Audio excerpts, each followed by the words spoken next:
7절에서 11절까지의 말씀 같이 합독하겠습니다. 시작. 그들이 나귀를 예수께 끌고 와서 자기들의 겉옷을 그 위에 얹어드리자 예수께서 나귀를 타셨습니다. 많은 사람들이 길 위에 겉옷을 깔아드렸고 또 어떤 사람들은 들에서 나뭇가지를 꺾어와 길에 깔기도 했습니다. 앞서가는 사람들과 뒤따라가는 사람들이 외쳤습니다.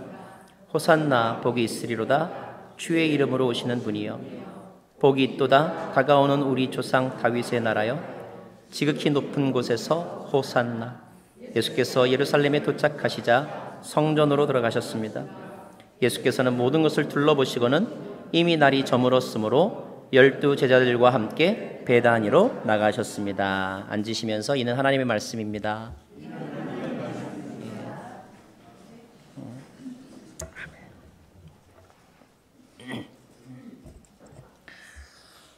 사복음서는 예수님에 관한 기록을 우리들에게 전해주고 있는데 사복음서의 내용이 다 똑같지는 않습니다.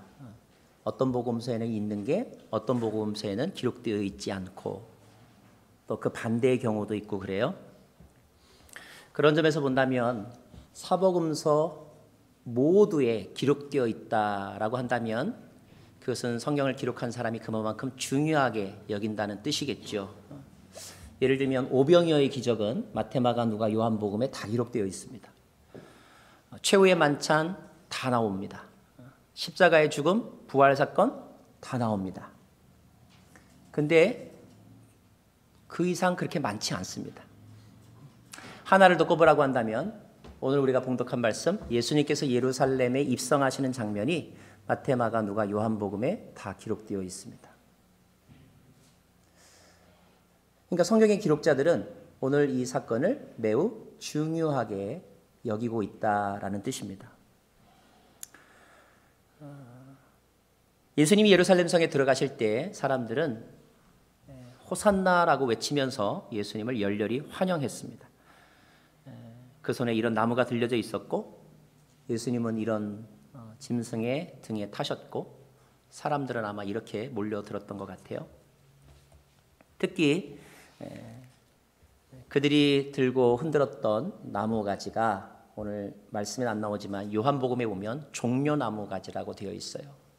그래서 이날을 종려주일로 지키고 있는데 바로 오늘이 바로 종려주일입니다. 호산나라고 하는 말의 뜻은 뭐죠? 주여 우리를 구원하소서 이런 말입니다. 주여 우리를 구원하소서. 만약에 여러분이 그 시대에 그 장소에 있었다면 여러분들도 그 사람들처럼 나뭇가지 꺾어서 그리고 여러분의 겉옷을 벗어서 길가에 깔을 정도로 예수님을 열렬히 환영했을까? 한번 생각해 보시면 좋겠어요. 또 다른 사람들처럼 호산나라고 외쳤을까? 호산나라고 외칠 때에 호산나 이렇게 외쳤을까? 호산나! 이렇게 외쳤을까? 호산나라고 하는 말의 뜻이 나를 구원하소서라고 하는 뜻이라면 여러분은 그렇게 구원해달라고 외칠 만큼 여러분이 안고 있는 삶의 문제와 그리고 어려운 일들은 무엇인가? 그런 문제 없음에도 불구하고 그냥 남들이 하는 대로 따라서 그냥 호산나라고 하고 있는 것일까? 한 번쯤 자기 자신에게 적용해 보았으면 좋겠습니다. 오늘 이 종려주일의 의미를 우리가 좀 더 잘 알기 위해서는 예수님이 들어가신 그 예루살렘이라고 하는 도시에 대해서 우리가 좀 살펴볼 필요가 있습니다. 예루살렘은 원래 그 이전에는 여부수라고 하는 이름을 가지고 있었던 성이었어요. 산 위에 있는 도시였습니다. 여부수라고 하는 것은 원래 가나안 부족의 이름이었어요. 그래서 그 여부수족이 살고 있는 도시다 그래서 여부수성 이렇게 불려졌습니다. 산 위에 있었고 산 아래 사방으로 골짜기가 있었기 때문에 적들의 공격으로부터 방어할 수 있는 매우 유리한 조건을 갖추고 있었어요. 그래서였을까요? 여러분, 여호수아가 가나안을 정복하잖아요. 그 여호수아가 가나안 땅을 다 정복한 것 같았지만 여부수성은 정복하지 못했어요. 언제까지? 다윗 때까지. 그러니까 여호수아도 정복하지 못했고 사사시대에도 그 여부수성은 여부수족이 살았지 이스라엘 사람들이 가서 살지 못했다, 이런 말입니다. 그 여부수성을 그로부터 빼앗아서 거기를 수도로 삼은 사람은 다윗이었어요. 그리고 그 아들 솔로몬 때에 거기에 왕궁이 세워졌고 그리고 성전이 세워진 것입니다. 그렇게 본다면 예수님 당시에 예루살렘은 1000년의 고도예요. 수도가 된 지 약 1000년 정도 되었을 때가 예수님 살아계실 때입니다. 우리나라 경주를 일컬어서 1000년의 고도라고 말하잖아요. 규모도 있고 또 전통도 있고 또 문화도 남아있는 도시라고 볼 수가 있습니다. 특별히 이 예루살렘은 성전 건물이 있다는 점에서 종교의 중심지입니다. 왜냐하면 이 지구상의 성전은 딱 한 군데, 거기밖에 없으니까요. 예루살렘. 그리고 성전의 의미는 뭐예요? 하나님께 제사를 드리고 또 하나님의 임재가 있는 곳이 성전이니까 매우 중요하죠. 절기 때가 되면 6월절이나 초막절이나 이런 절기 때가 되면 전국 각처에서 심지어 외국에 살던 사람도 예루살렘에 방문했는데 어떤 기록에 의하면 6월절에 예루살렘에는 약 200만 명의 사람들이 몰려들었다, 이런 기록이 있을 정도예요. 예루살렘은 이스라엘 사람들의 삶의 중심이라고 볼 수가 있습니다. 명절 때만 제사를 드리는 게 아니에요. 매일매일 아침 저녁으로 상번제라고 해가지고 제사를 드려줬는데 이 제사는 우리처럼 이렇게 찬양만 하고 말씀만 듣고 가는 게 아니라 동물을 잡아서 희생을 드리는 거예요. 그러니까 아침 저녁으로 예루살렘 성전에서 어떤 일이 있었느냐, 매 하는 짐승의 울음소리가 있었고요. 그리고 피가 뿌려졌고요. 그 다음에 짐승을 태우는, 희생제사로 짐승을 태운다고 하니까 여러분 잘 실감이 안 나지만 고기 굽는 냄새 한번 생각해 보세요. 고기를 태우는 냄새가 진동하는 곳, 이곳이 바로 예루살렘 성전입니다. 그리고 사람들은 그 짐승의 고기가 타는 그 냄새와 연기가 하늘로 올라가는 것을 보면서 자신들의 기도가 마치 하늘에 계신 하나님께 올라간다라고 하는 그런 종교적 상상, 종교적 묵상에 심취하는 거예요. 거룩한 곳, 구별된 장소가 예루살렘입니다. 죄는 죽어야 되는 곳이 예루살렘이에요. 예루살렘 성전입니다. 자, 그런데 동시에 그 성전이 있는 예루살렘이라고 하는 도시는 어떤 특징을 가지고 있는가? 정치, 경제, 문화의 중심지예요. 헤로데 왕궁이 있었고요. 그 다음에 로마에서 파견한 총독의 관저가 있었습니다. 그리고 그곳에서는 백성들의 운명을 결정짓는 중요한 결정들이 이루어지죠. 그리고 정치인들은 자기들에게 유리한 결정이 내려지도록 때로는 압력을 가하기도 하고 때로는 타협을 하기도 하고 때로는 뭔가 주고받기도 하는 곳이 예루살렘입니다. 출세를 원하는 사람, 비즈니스의 성공을 원하는 사람, 유명해지고 싶은 사람, 전부 예루살렘으로 모여들었어요. 그리고 그 도시 안에서는 치열한 경쟁이 있었고요. 성공을 위한 인간의 욕망이 꿈틀거리는 곳이 바로 예루살렘입니다.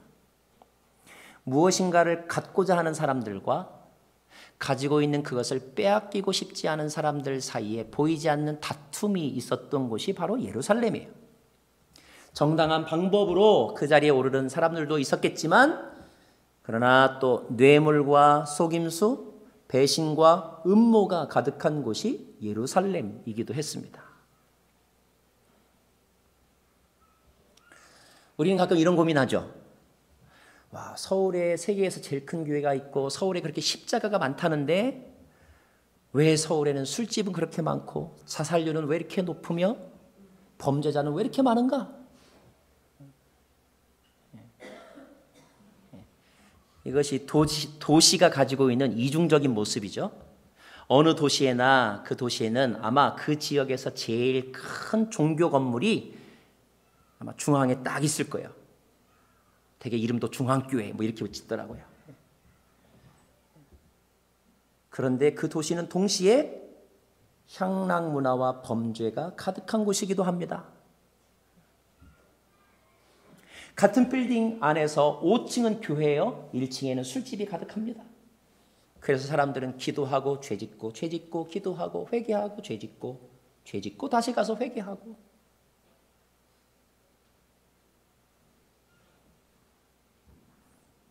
개인도 마찬가지예요. 교회도 잘 다니고 성경도 많이 봅니다. 그런데 동일한 만큼의 세속적인 행동들, 아니 어떤 때는 최소한의 도덕적인 모습도 보이지 않는 그런 모습들이 개인에게 있죠. 찬양과 욕이, 성경 구절과 거짓말이, 축복과 비난이 한 입에서 나옵니다.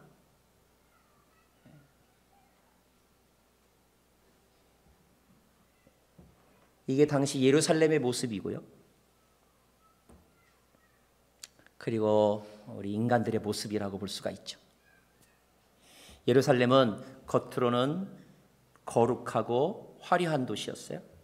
그래서 사람들은 예루살렘으로 모여들었죠. 그러나 내부적으로는 부패하고 냉정하고 그리고 죄 많은 도시가 예루살렘이었습니다.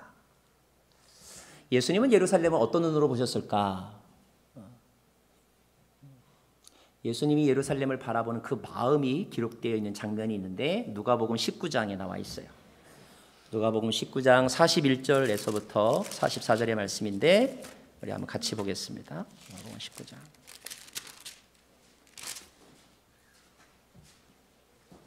제가 먼저 읽을게요. 예루살렘에 가까이 이르신 예수께서 그 마을을 보고 눈물을 흘리시며 말씀하셨습니다. 시작.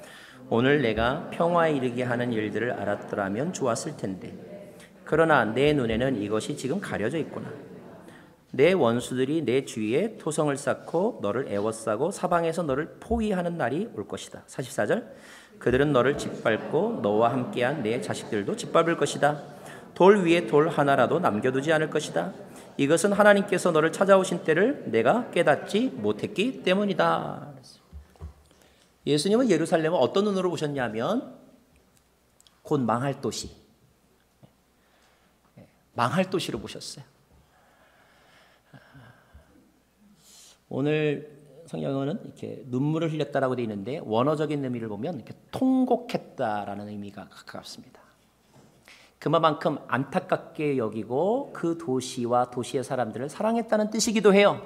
그래서 예수님은 예루살렘을 또 어떻게 보셨냐면 구원이 필요한 도시로 보셨어요. 성전이 있는데, 제사장도 있는데, 종교의식도 있는데, 그러나 예수님은 예루살렘이야말로 구원이 필요한 도시라고 보셨어요. 우리의 인생도 비슷합니다. 겉으로는 웃고 있지만 속으로는 울고 있는 사람이 있어요. 지금은 거룩한 척 아무 문제 없는 것 같지만 하나님의 심판이 임박해 있는 사람이 있습니다. 모든 것을 가지고 있는 것 같지만 그러나 정작 중요한 참된 평강이나 안식을 누리지 못하는 사람이 있습니다. 그런 사람은 오늘 예루살렘과 같은 인생의 사람이라고 말할 수 있어요.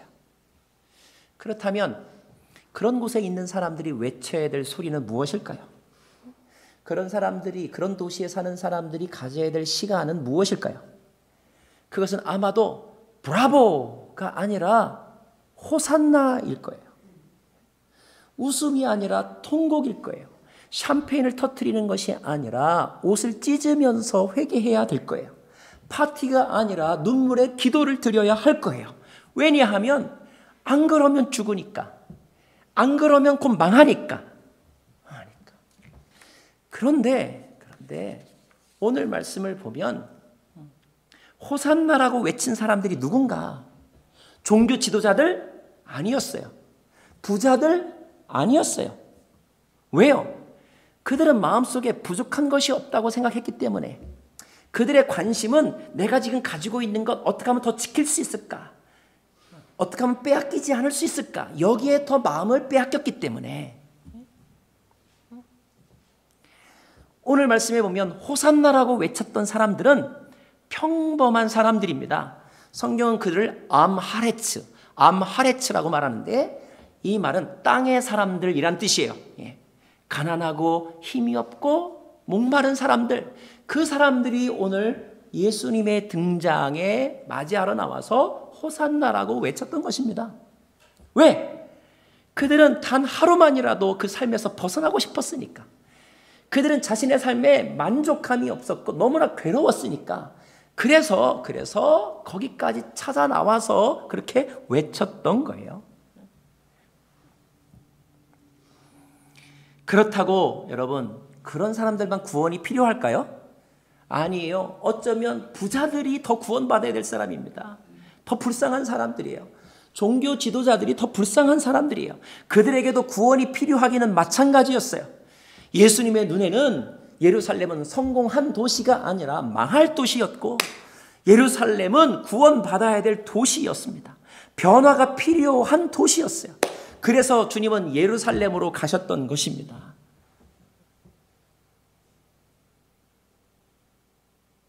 저는 오늘 저와 여러분의 삶에 예수님이 오시기를 바라고요. 그 예수님을 열렬히 환영할 수 있기를 바라요.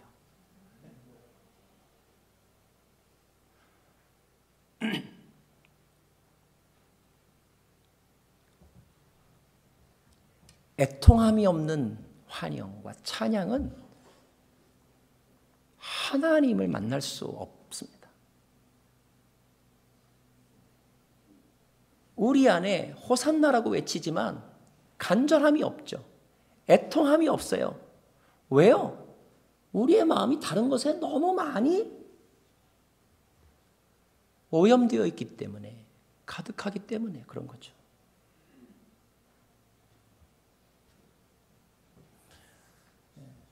우리가 오늘 이 자리에서 배우고 또 우리가 회복해야 될 외침은 이거예요. 마라나타. 뭐예요? 주 예수여 오시옵소서. 호산나. 뭐예요? 주여 우리를 구원하옵소서. 왜요? 왕이 오시니까.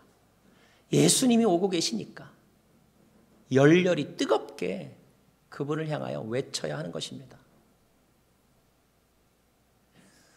오늘 여러분의 주보 가운데 이렇게 나뭇잎 같은 거 하나씩 들어있죠? 네. 제가 일부 때 말씀을 나눴더니 어떤 집사님이 또 그 사이에 막 가셔가지고 제가 부탁을 안 드렸는데 사오셨어요. 이게 그 당시에 사람들과 같은 품종이라고 저는 믿습니다. 이게 종려나무라고 그래요. 종려나무를 외치면서 사람들이 호산나 외쳤다는 거예요. 여러분 한번 꺼내 들어보실래요?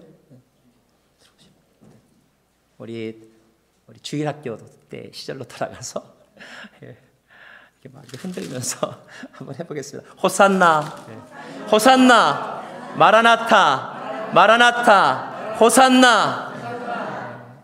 주여 우리를 구원하소서.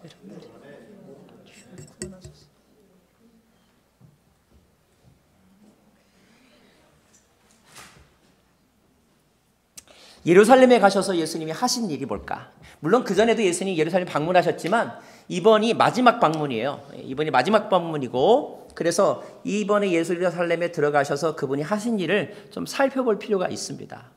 근데 굉장히 분량이 많은데 크게 저는 세 가지로 나눌 수가 있어서 여러분에게 소개를 해드려요. 세 가지 일을 크게 하셨어요. 그렇게 환영받으시면서 구원을 바라는 사람들에게 가셔서 하신 세 가지 일이 있습니다. 자, 그 첫 번째 대표적인 일이 뭐냐면 오늘 11장 15절에서 17절 말씀을 읽겠습니다. 11장 15절에서 17절 말씀 같이 읽을게요. 시작. 예루살렘에 도착하시자마자 예수께서 성전으로 돌아가 거기서 장사하던 사람들을 내쫓기 시작하셨습니다. 예수께서는 돈 받고 주는 사람들의 상과 비둘기 파는 사람들의 의자를 둘러보셨습니다. 그리고 어느 물건이라도 장사할 물건들을 들고 성전 안으로 지나다니지 못하게 하셨습니다. 그리고 예수께서 사람들을 가르치시면서 말씀하셨습니다. 내 집은 모든 민족들이 기도하는 집이라 불릴 것이다 라고 성경에 기록되어 있지 않았느냐? 그런데 너희는 이곳을 강도의 소굴로 만들고 말았다. 이 일을 사람들은 성전 정화 사건 또는 성전을 청결케 하신 사건이다 이렇게 이름을 붙이죠. 자, 분명한 것은 예수님은 그 예루살렘에 들어가셔서 예루살렘의 변화를 위해서 청와대나 백악관을 가지 않으셨어요. 헤로데 궁전이나 로마 총독을 만나러 가지 않으셨습니다. 예수님께서 가신 것은 성전이셨어요. 성전. 그리고 성전 안으로 들어가셔서 하신 일은 뭐냐면 둘러 엎으신 거였어요. 예전에 대한민국의 어떤 국회의원이 국회의사당 안에 들어가가지고 똥물을 퍼다가 뿌리던 적이 있어요. 예수님은 가셔서 성전을 둘러 엎으셨어요. 왜 그러셨을까? 왜 그러셨을까? 여러분, 이스라엘의 중심은 예루살렘이라고 하는 도시이고 예루살렘이라고 하는 도시의 중심은 예루살렘 성전입니다. 지금도 예루살렘에 가면 기독교와 유대교와 이슬람교의 성지라고 일컬어져 있고 큰 돔, 사원이 세워져 있죠. 세계의 중심, 유럽 대륙과 아프리카 대륙과 아시아 대륙이 만나는 곳에 있는 곳이 예루살렘이고 그 예루살렘에 성전이 있습니다. 자, 성전은 가장 핵심적인 땅이란 의미 있겠죠. 자, 예수님은 왜 성전을 둘러부셨는가? 그 예루살렘이라고 하는 도시의 타락은 그 도시의 가장 중심인 성전, 즉 그 성전의 영적인 타락에서 비롯되었다고 주님은 말씀하고 계신 거예요. 성전이 오염되었다는 것입니다. 목욕탕에 때가 끼었다는 거예요. 세탁기에 때가 끼었다는 것입니다. 성전 안에 세상의 방법들이 다 들어왔어요. 종교 지도자들이 정치꾼들이나 조직폭력배가 하는 짓들을 그대로 합니다. 성전의 건물은 화려했지만 하나님이 계실 곳은 존재하지 않았어요. 인간들의 생각으로 가득했기 때문입니다. 예수님은 성전에서 장사하는 사람들을 둘러 엎으셨어요. 그리고 우리가 잘 아는 유명한 말씀하셨어요. 이곳은 모든 민족들이 하나님께 기도하는 집이라고 그랬어요. 모든 민족이란 말은 무슨 뜻일까요? 저는 오늘 이렇게 다가옵니다. 모든 민족은 남자, 여자, 부자, 가난한 자, 그리고 제사장이나 노예나 평범한 사람이나. 자, 제사장도 뭐 해야 되는 거예요? 기도해야 돼요. 어떻게? 무릎 꿇고. 저 멀리서 속죄 제물로 드릴 양을 가지고 온 사람도 뭐 해야 돼요? 무릎 꿇고 기도해야 돼요. 왕도 무릎 꿇고 기도해야 되는 곳, 부자도 무릎 꿇고 기도해야 하는 곳, 하나님 앞에서 모두 다 똑같은 죄인이라고 고백하고 겸손하게 무릎 꿇고 오직 하나님의 영광만을 드러내고 그분의 은혜를 갈망해야 하는 곳, 그곳이 성전이라는 것입니다. 그런데 언제부터인가 제사장은 예배 관리자가 되어 있고 예배 나오는 사람을 감독하는 사람이 되어 있고 오래된 사람은 다른 사람을 판단하는 사람이 되어 있고 그곳에서 가슴을 짚고 눈물을 흘리고 기도해야 될 사람은 힘없고 가난하고 그리고 초신자만 와서 그렇게 눈물을 흘려 기도해야 되는 곳, 그렇게 되어버린 예루살렘 성전.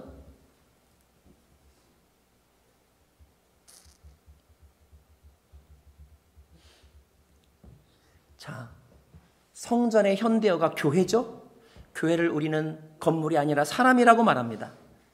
사도 바울은 우리의 마음속에 성령이 임하시면 우리의 마음이 성전이라고 그랬죠. 자, 공동체로서의 교회 성전은 어떠한가? 우리 각 개인의 마음의 성전은 어떠한가? 혹시 세상의 원리가 가득하고 있지는 않은가? 경제 논리, 정치 논리로 가득하고 있지는 않은가? 기도하는 시간보다 생각하고 회의하는 시간이 더 많지는 않은가? 그래서 우리 안에 성전에는 하나님이 계신 곳을 찾을 수가 없는 것입니다. 예수님의 방법대로 하면 둘러 엎어져야 합니다. 다 깨부셔야 합니다. 강한 반대가, 강한 저항이 내 안에서 일어날 수 있지만 그럼에도 불구하고 뒤집어 엎어야 합니다. 왜냐하면 간단합니다. 잘못되었기 때문에. 만민이 기도하는 집이라고 하는 것은 유대인들 유치원 때부터 배운 기본입니다. 그런데 그 기본이 무너졌기 때문에 둘러 엎어야 한다는 거예요. 성전에서는 어떤 일이 일어나야 하는가? 성전은 비즈니스 하는 곳이 아니라는 것입니다. 성전은 권력 투쟁하는 곳이 아니라는 거예요. 성전은 자기의 꿈을 펼치는 곳도 아니라는 거예요. 성전은 겸손하게 무릎 꿇고 하나님의 말씀을 들어야 하는 곳이고, 성전은 내 꿈이 아니라 하나님의 꿈을 꾸어야 하는 곳이고, 성전은 내 목표의 달성이 아니라 하나님의 영광의 실현을 이루는 곳이어야 한다는 것입니다.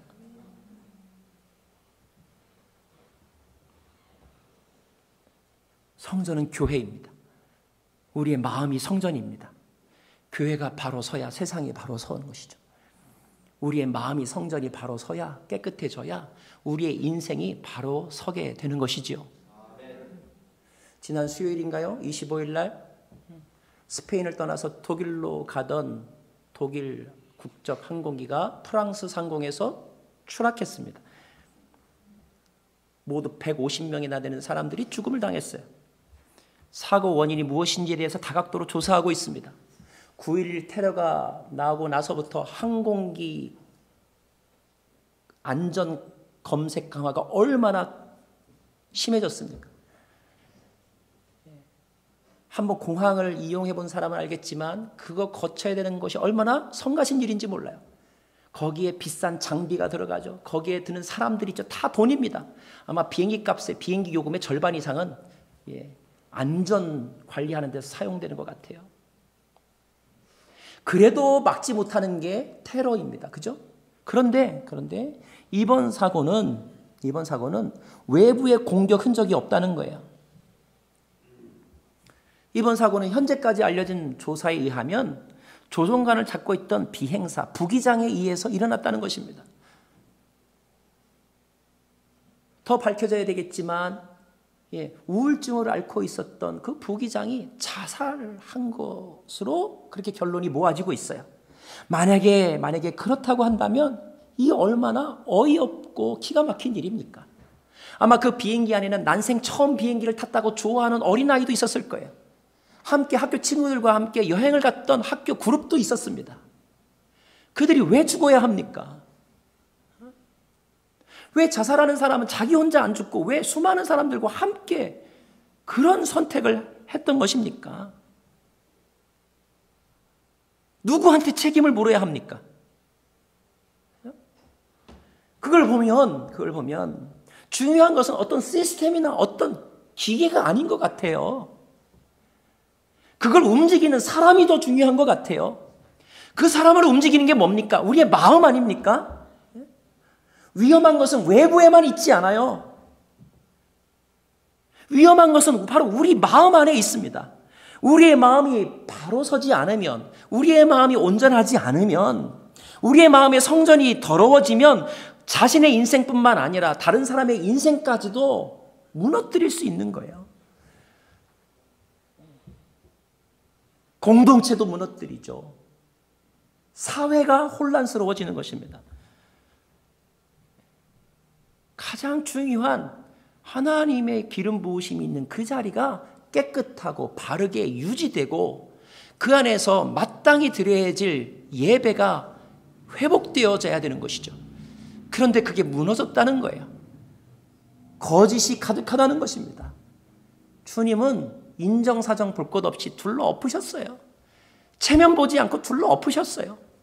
망신, 개망신을 주셨습니다. 왜요? 그렇게 망신당하지 않으면 정신 못 차리니까.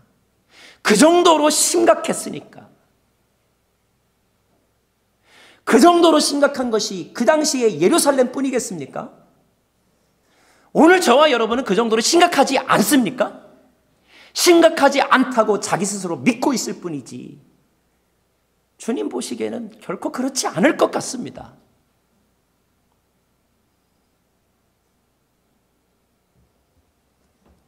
주님은 예루살렘을 향하여서 이렇게 말씀하십니다. Back to basic. 기본으로 돌아가라고 말씀하십니다. 성전 본래 기능으로 돌아가라고 말씀하십니다. 창조 에덴의 모습으로 돌아가라고 말씀하십니다. 그래서 우리가 그렇게 많이 공을 들였던, 우리가 많이 그렇게 투자했던 그 모든 것들을 다 깨부수고 계신 것입니다.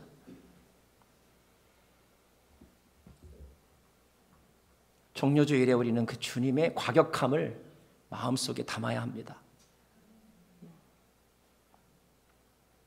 두 번째, 예수님께서 예루살렘에서 마지막 주간에 하신 일이 뭔가? 논쟁과 설교를 하셨어요. 논쟁은 유대인들이 와서 이렇게 시험하려고 막 이렇게 질문들을 합니다. 그 질문에 답변하면서 주님은 굉장히 중요한 예루살렘의 사람들이 품어야 될 교훈을 가르쳐 주세요. 그리고 제자들을 따로 모아놓고 제자들에게 제자로서의 삶에 대한 교훈을 말씀하여 주시는데 그냥 몇 가지만 제가 여러분에게 정리해 드릴게요. 자, 어떤 유대인, 바리새인들이, 대제사장들이 보낸 사람들이 예수께 와서 묻습니다. 뭐라고 묻느냐면 당신은 무슨 자격으로 그런 일을 하십니까? 당신은 우리한테 허락받았습니까? 너 허락받았니? 이렇게 시비를 겁니다. 이 말은 뭐냐면 너는 어떤 어서리티가 있느냐? 너의 파워는 어디에부터 온 것이냐? 이런 질문이에요. 여러분, 인간들이 가지고 있는 가장 근본적인 관심사 중에 하나가 뭐냐면 파워입니다. 파워. 힘을 갖고 싶고 힘을 소유하고 싶고 내가 그 힘이 없으면 누가 힘이 있는가 봐서 거기에 붙고 싶은 것이 인간의 본성이에요. 서바이벌 하기 위해서. 그런데 지금 예수님께서 어떤 두려움도 없이 그런 일을 하니까 한편으로는 궁금해서 한편으로는 따지고 싶어서 와서 묻는 것입니다. 너는 무슨 권세로 무슨 파워를 가지고 있느냐? 이렇게 묻는 거예요. 자, 그 질문에 대해서 예수님께서 뭐라고 말씀하시냐면 33절에 이렇게 말씀하세요. 마가복음 11장 33절에 보면 나는 무슨 권세로 이런 일을 하는지 너에게 말하지 않겠다. 말을 안 하세요. 근데 앞뒤 그 다음에 든 비유를 이렇게 잘 읽어보면 아무 말도 안 하신 것이 아니라 분명하게 말씀하시는데 예수님의 메시지는 뭐냐면 나는 하나님께로부터 보냄받은 사람이다 라고 하는 메시지를 하세요. 여러분, 저와 여러분이 예루살렘이 들어야 될 메시지는 뭐냐면 진정한 파워는 하나님의 아들 예수 그리스도에게 있다는 것입니다. 그분은 하늘과 땅의 모든 권세를 가지신 분입니다. 인간의 어떤 파워도 예수님의 파워를 당해낼 수 없습니다. 세상은 칼과 정치에 의해서 다스려지는 것이처럼 보이지만 그러나 실질적으로 보면 하나님에 의하여 하나님의 아들 예수 그리스도에 의하여 다스려지는 것입니다. 두 번째, 사람들이 와서 묻습니다. 세금을 어떻게 합니까? 이것도 시험하기 위해서 한 질문이에요. 예수님께서 12장 17절에서 이렇게 말씀하십니다. 유명한 답변 우리가 잘 알죠? 가이사의 것은 가이사에게, 하나님의 것은 하나님에게 바치라 그랬어요. 자, 무슨 뜻입니까? 너가 이 세상에 살면서 세상에 대한 것에 대한 의무 소홀히 하지 말아라. 그런데 또 하나 중요한 것이 있어요. 하나님의 것은 하나님에게 바치라. 이 메시지 속에 담겨져 있는 교훈은 뭘까요? 주님은 이렇게 묻는 거예요. 그럼 하나님께 뭘죠? 뭐가 하나님의 것이죠? 창세기 1장의 메시지로 여러분에게 질문합니다. 자, 여러분은 누구의 것이죠? 이 세상은 누구의 것이죠? 그럼 우리는 누구를 위해서 살아야 되죠? 우리의 모든 것은 누구에게 돌려드려야 되죠? 로마서는 말합니다. 모든 것이 그로부터 왔고 모든 것이 그분 안에 있고 모든 것이 그분에게로 돌아간다고 말합니다. 하나님의 것은 하나님에게 바치라고 하는 말은 너 인생의 주인은 누구냐? 너는 하나님을 위해서 살고 있느냐? 예루살렘아, 너는 하나님을 위해서 살고 있느냐? 하나님의 것을 하나님에게 드리고 있느냐?